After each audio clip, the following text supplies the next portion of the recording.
I'm Wyatt Cash at Scoop News Group, and we're here with Rob Smallwood, Vice President for Digital Modernization and Enterprise IT at GDIT. Rob, thank you so much for joining us. Thank you, Wyatt. Happy to be here. Well, let me start by asking, what does IT modernization look like and mean in government in 2021? Well, in 2021 and actually beyond, I think if we've learned nothing from the last year, modernization and making sure that we're maintaining our environments at current supportable levels is extremely important, but we also have to be very agile in our approach to modernization, being able to adapt and move and pivot to different technologies depending on the situation. I think we all realize that the situation can change in a moment's notice, and we're going to have to, in order to meet the mission needs and support those users, we're going to have to be able to bring in the best and right solutions and technologies when we need them. And we can't go through some of the long, drawn-out waterfall-type project methodologies that we've done in the past. And it also means that we have to keep a clear vision of what's going on in the industry, right? And being able to say, well, at this great vendor over here, they've got these new capabilities. We should at least look at them and evaluate them rather than sticking necessarily with what we've been doing for the last 2-3 years. And that whether you move to that new technology or not, at least you're looking to see if it makes sense and if there's a value proposition for your agency or your users. And I think that's kind of the lesson that we see for 2021 going forward, is that we have to be able to pivot and be very agile in the way we approach modernization efforts. Well, Rob, you work with a lot of government agencies. How did the pandemic affect the need to modernize more rapidly in recent months? Yeah, and kind of what I referred to a moment ago, the pandemic changed everything. We had a lot of customers that some were more prepared. They had already updated their VPNs or kept them up to date and able to scale with the user base that was going to work from home.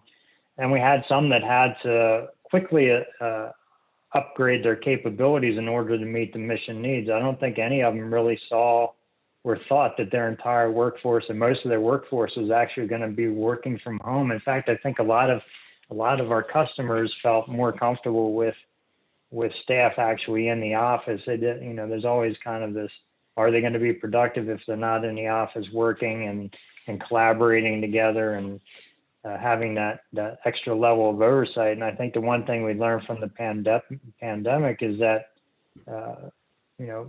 in some cases it actually improves productivity. But at the heart of it, you have to make sure that you're able to provide the technical capabilities that are going to allow them to work productively from anywhere they might be, whether that's home, whether that's somewhere across the United States. You have to provide them the connectivity. You have to be able to make sure that they have the collaboration software and tools that are going to make them more productive.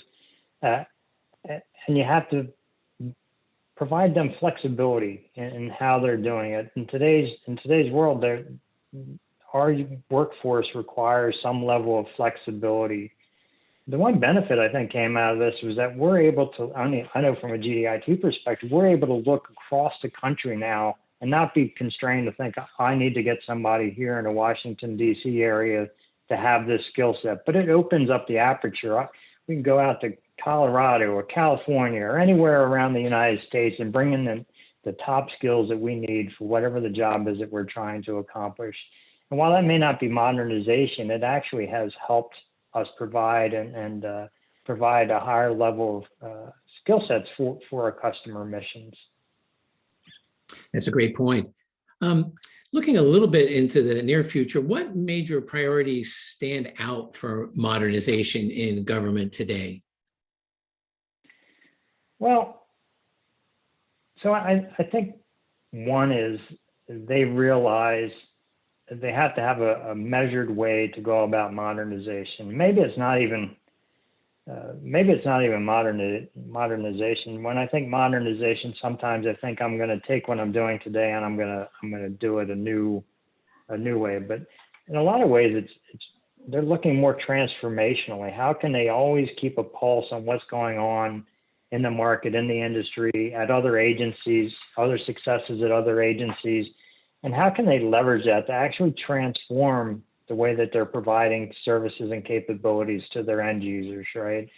How can they identify services or capabilities that they might not even be providing today, right? I mean, if you get this level of user intimacy and really understand what the users are doing day in and day out, you get a better picture of, okay, the stuff I'm providing today is helping them this way, but maybe there's a negative perception, and you have to address that.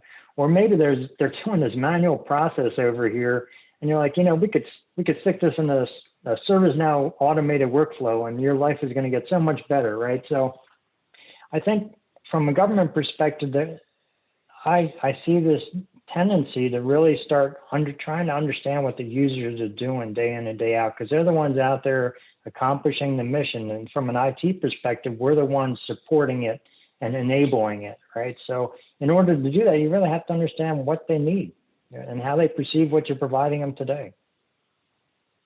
Well, lastly, Rob, as agencies kind of get on the other side of this modernization journey, what comes next?